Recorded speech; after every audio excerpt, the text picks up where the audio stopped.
Welcome back to the Anger Man podcast with Jason and Greg. So Jay, some interesting comments coming from Steven Espinoza. As many of you know, Steven Espinoza is one of my favorite people in boxing. I love to hear him talk because I love to hear about the business associated with boxing. Some people don't like him because the comments that he make don't necessarily align with the narratives that they want to put out there, but Steven Espinoza is a reputable guy, and I feel real comfortable with the information that he does put out there. And he talked a little bit about Shakur Stevenson and Gervonta Davis. Talked about Gervonta and Canelo actually starting off essentially saying that, expectations with both of those fighters are typically very high. And that is partially the reason why we're getting some of the pushback as it relates to Lamont Roach. I think a lot of people are going to be surprised at how competitive the fight is between Lamont Roach and Gervonta Davis, because Lamont is a good fighter. And he came to that presser very confident in himself. I didn't hear any nerves or anything like that. So I can tell that there's a level of familiarity with Gervonta Davis, and we'll see if he's still that calm when they get to the fight. But what was interesting in regards to what Steven Espinosa had to say was why the Shakur Stevenson fight didn't occur. Now, we know that Gervonta Davis was in negotiations with Lomachenko trying to make that fight happen, Jay. And for whatever reason, that fight fell through. Tank did mention at the post presser interview that he felt that, Lomachenko was just in a mood, whatever mood that is, and didn't want to make the fight. But we'll see. Well, if you say so. But yeah, that fell through, and we know that Shakur went to Fanon.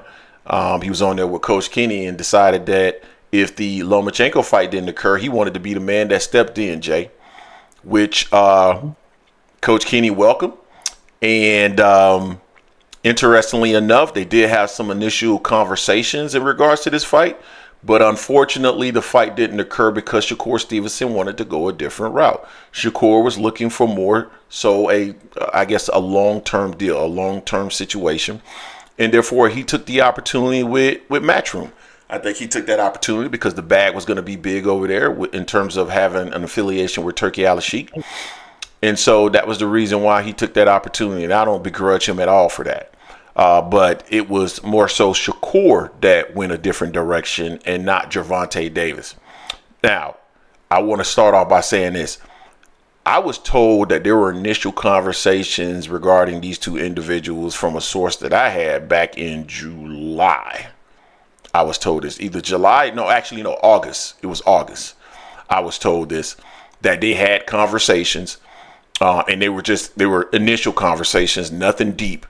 But and that was the reason why I have been saying on multiple occasions that I know that they would rather have Shakur sooner than later. Like that side would rather have him sooner than later. So I had been told this. So it wasn't surprising hearing that from Steven Espinoza, but I'm just glad that it's come out now because now it's on record. It was Shakur that decided to go in a different direction. And again, I don't begrudge him because sometimes the business of boxing gets in the way. And the business of boxing pushes him in a different direction for now. So I have no issue with that at all. I wouldn't call him a duck or anything of that nature. But we got to stop coming up with these narratives and trying to create these stories about what someone else is doing, trying to pretend as though nothing occurred between those two individuals when in fact it did. Jay, what's your thoughts on that?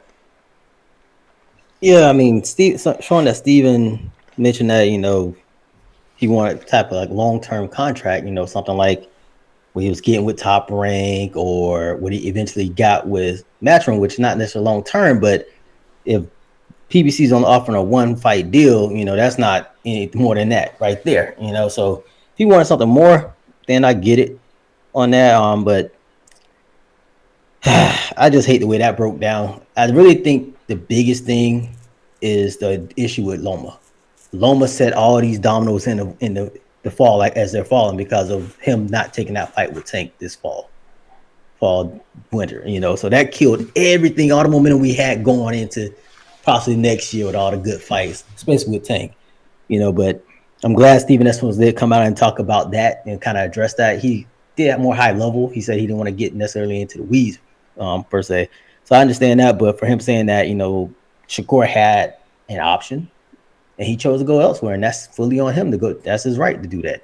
I don't like it, of course, because I really want to see the best fights out there, and I want to see Shakur and Tank go at it. But it is what it is. That's where we're at right now. I'm just glad he's landing Cordina. Yeah, that's where we are right now. And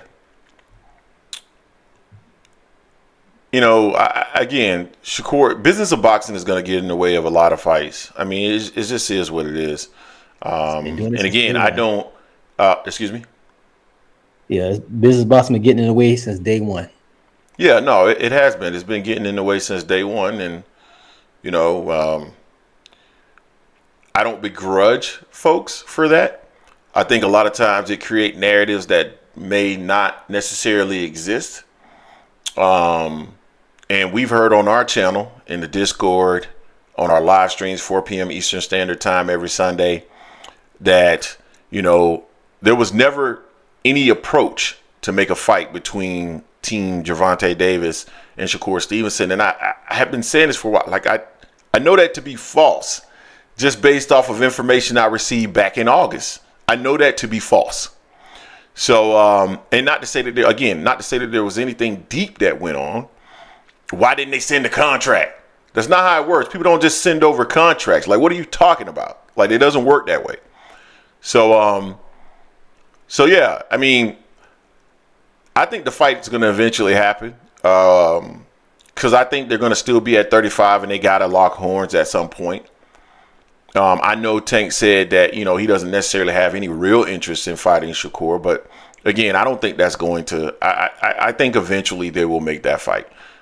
Specifically, if Shakur can make himself a big enough name where that fight really makes sense, tied into the deal that Gervonta Davis currently has. I think then you'll see a situation where that fight could definitely happen and they'd be pushing for it. But Shakur got his fight coming up. Tank got his fight coming up. Once we get past March, I guess it is, because both will have fought at that moment. Then we'll see if those two individuals make their way toward making a fight, or if Gervonta Davis goes in a different direction and maybe fights Devin Haney or a Ryan rematch. We'll see. So you guys let us know what you think in the comment section in regards to this. Don't forget to hate, like, comment, and subscribe. This is the Angry Man Podcast, M Sports Media, and we are